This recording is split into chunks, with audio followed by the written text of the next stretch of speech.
Hey everyone, this is my top 10 albums of 1982, and I'm going to start this right away. And actually, before I start, I just want to say please like and subscribe to my channel.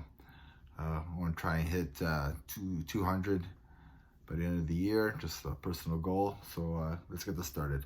Number 10, I have Rainbow, Straight Between the Eyes, and this is the band's sixth studio album.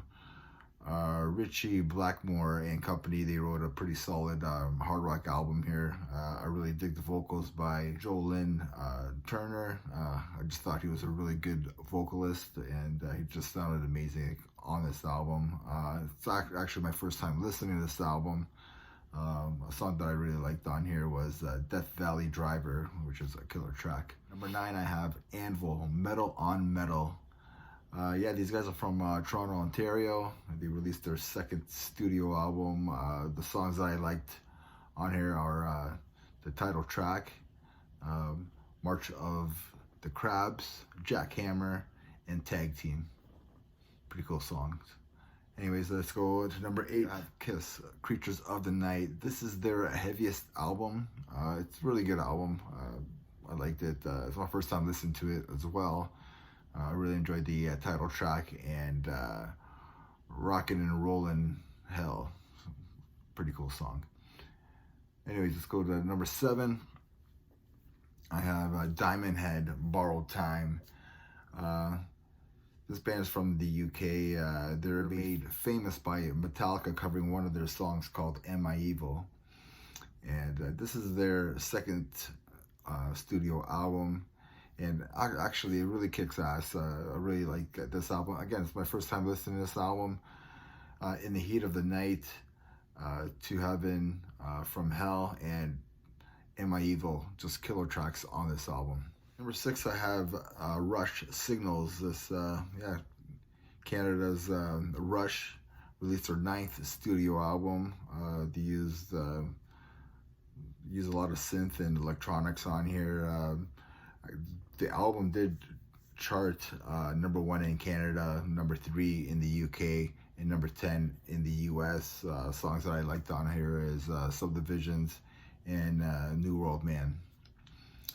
Number 5, I have Scorpions, Blackout.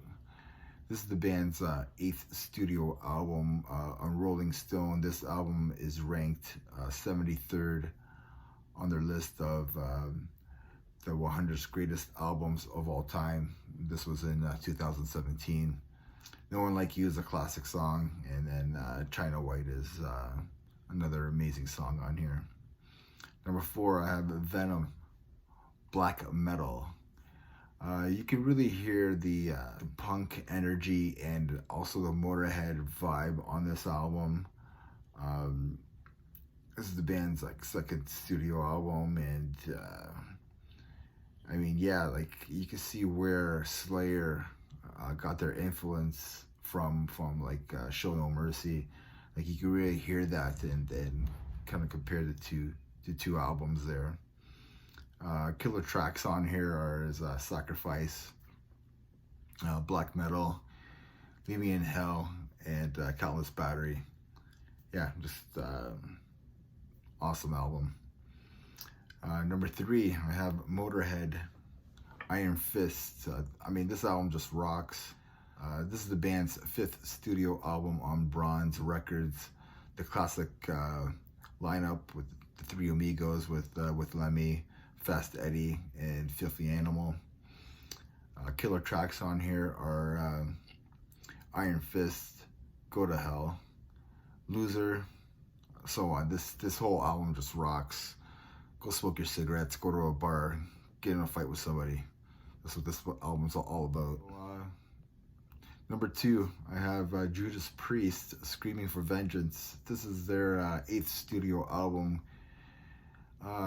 Considered to be their commercial breakthrough album. It went double platinum in the US and Canada. I mean, you have Rob, you have KK Downing, you have Glenn Tipton, Ian Hill, and you got Dave Holland. And songs that I really like on here and that kick ass is Electric Eye kicks ass. You Got Another Thing Coming. I mean, that was a radio hit. You always heard that on the radio. Riding on the Wind. Rob really shows how it's done with his highs. And yeah, one of the best bands out there. One of the best metal bands of all time, with like over 50 million albums sold, which is pretty remarkable. Number one, if you haven't guessed it, I have Iron Maiden, Number of the Beast. This is my favorite Iron Maiden album, even one of my favorite albums of all time. This is the band's third studio album, the first with Bruce Dickinson, who played in Samson. You have Steve Harris, Adrian Smith, Clive Berg, which is his last album with the band on drums, Dave Murray, and then of course Bruce. Apparently Iron Maiden's manager Rod Smallwood told Bruce to audition for the band, and he did, and yeah, the band asked him to join the band, and you know, haven't really looked back until like the 90s, where Bruce wanted to do his own solo project or albums there, and but he came back, right? So we all know the story, right? So this is just a classic, amazing album with songs like Run of the Hills, which is their first single to hit the top 10 in the UK. Of course, the title track, Number of the Beast. Who hasn't sang along to the chorus, like 666, the Number of the Beast, and you know, we've all sang it. And also, like my favorite song, one of my favorite song on the album, one of my favorite songs of all time, Hallowed Be Thy Name, is just an amazing song. It's just an amazing album, an amazing band before Metallica came, right? So anyway, let me know what you think of my list, and just remember, everybody, metal never dies. Cheers.